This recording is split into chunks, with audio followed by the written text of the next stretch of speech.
Now let me give you a little simple formula for goal setting. Okay?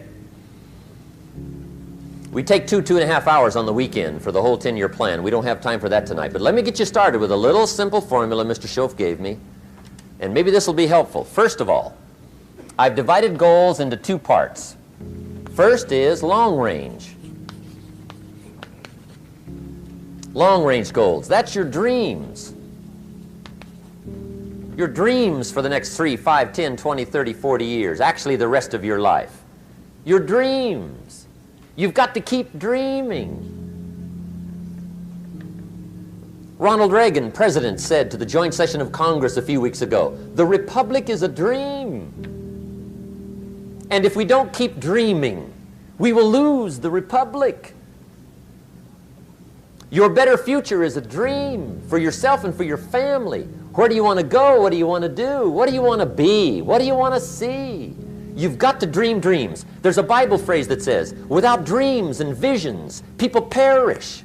You've got to have something to go for that inspires the heart and the soul.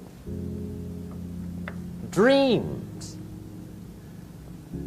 From the children of Sanchez, it says, take the crumbs from starving soldiers, they won't die. Take the bread from hungry children, they won't cry. But without dreams, we all will die. You've got to dream. Don't lose your dreams for yourself, for your future, for your family. The dreams of love and enterprise and travel and doing things, becoming something unique on your journey here. Don't lose your dreams. Do some dreaming. That's long-range goals. You've got to have those. So that's number 1. Here's the second part of goals, short range. Short range goals. That's your goals for tomorrow, this week, this month, this year, the immediate future. We call these confidence builders. Because if you set up something short range, go for it, get it, latch onto it, work hard, accomplish it. That starts building your strong feelings to go for your dreams. Now, I've divided goals into 3 categories. Here they are. Number 1 is economic. That's your goals for money, income, business, profits, production. Economics. Make sure you've got your economics well planned. Economics plays a major role in everybody's life. Economics is major, which means it ought to be meticulously well planned for tomorrow, this week, this month, this year, long range. What if you asked somebody tomorrow if you could see their meticulously well-planned list of economic goals? What would they probably say? They say, you some kind of a nut? You must be weird. Hey, I found out what success is. Success is doing what the failures won't do. Make sure you've got your economics well planned. It'll put you in the top 5%. One of the key little subjects we talk about on the weekend is the 7 fundamentals for wealth and happiness. And that's one of them, well-planned economics. It's a fundamental if you want to do well. Join the top 5%. Anybody in this room can join the top 5%, if you will.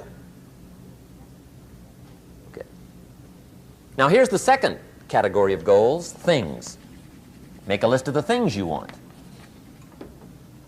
And on my list of things, now I put everything. Little things as well as major things. Doesn't matter how small it is, it goes on my list.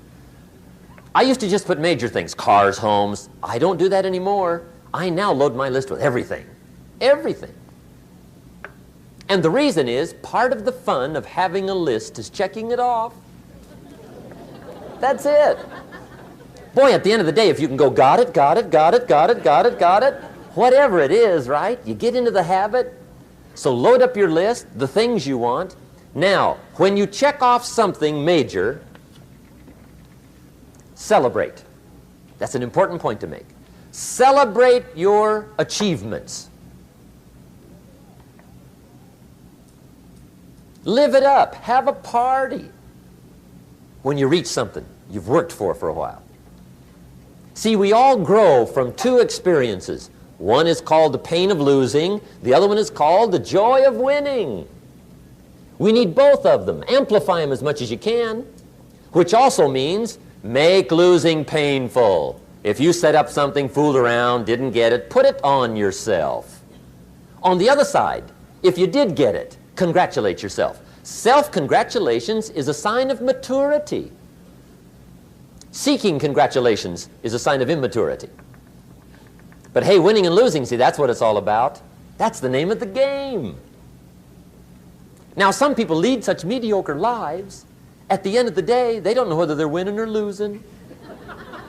They got no clue. Guy's just going through the day with his fingers crossed.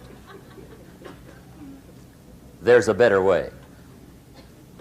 Okay, here's the third category of goals, personal development.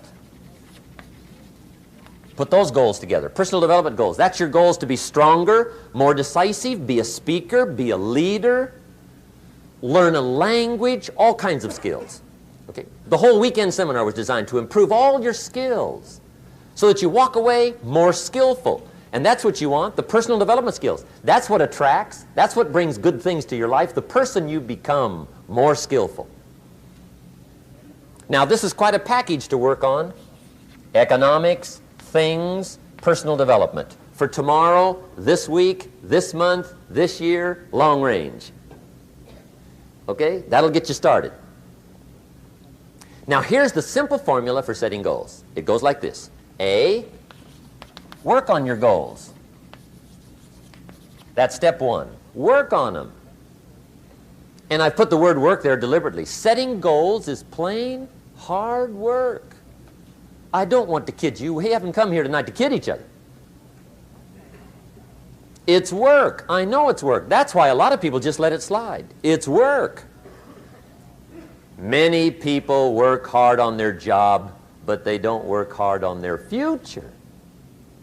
They just let that slide. And the work involved is making plans. I know most people don't. I understand that. But don't let that be you. Guy says, well, yeah, you work where I work, but the time you struggle home, it's late. You got to eat a bite of supper, watch a little TV, get to bed. You can't sit up half the night. Plan, plan, plan. And the guy's behind. Good worker, hard worker, sincere. But you got to be better than sincere, working hard. You got to be better than a good worker. You got to be a good planner. Somebody once wisely said, the people who fail to plan are planning to fail. Well said. So work on your goals. Here's step two. Write your goals down. That's so important. I teach my staff around the world, put your goals in your journal. Because one of the major people you want to study is yourself. Say, here's the list of goals I put together 3 weeks ago. Here's the list of goals I put together 2 years ago. Here's some of the changes I made, rearrangement of my priorities. I scratched these off, I put these on, I've gotten these. Study your accomplishments, study what your desires are. Put them on paper, write them down. Here's another reason for writing your goals down. It shows you're serious about doing better. And to do better, you got to get serious. You don't have to be grim, but you must be serious. Everybody hopes things will get better. Everybody hopes. Poor people hope. That ought to tell you something. It means the future does not get better by hope. It gets better by plan. I used to have the affliction called passive hope. It's an affliction. It's bad. Probably what's even worse than that is happy hope. Now that is really bad. That's bad. Happy hope. The guy's 50 and he's broke and he's still smiling. See, that's not good. So get serious about your goals. Put them on paper. Write them down.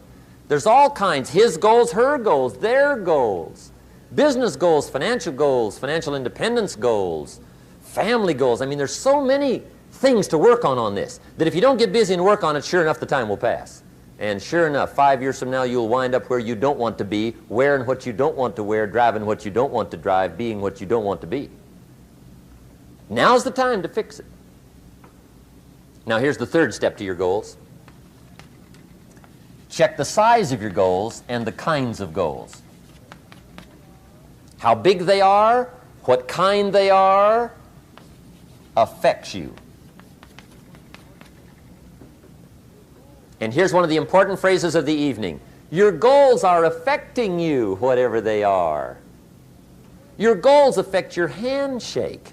Your goals affect your attitude, personality. Your goals affect the way you walk, the way you talk, the way you dress.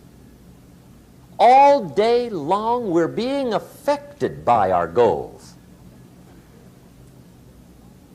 Now, some people have goals, but they have such lousy goals. The effect is bad. I asked a guy one time, what are your goals for this month? The guy said, look, if I could just scrape up enough money to pay these lousy bills. That was his goal. I'm not saying it isn't a goal. It's a goal, but it's such a lousy goal, the effect is bad. You don't jump out of bed on Monday morning and say, oh boy, another chance to go out and scrape up the money to pay my lousy bills. See, you don't do that. Usually you say, oh, not another Monday.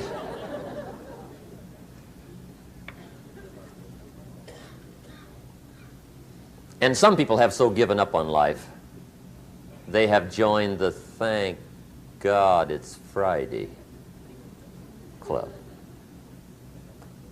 How sad. Surely those are the same people, when life is over for them, will say, thank God it's over.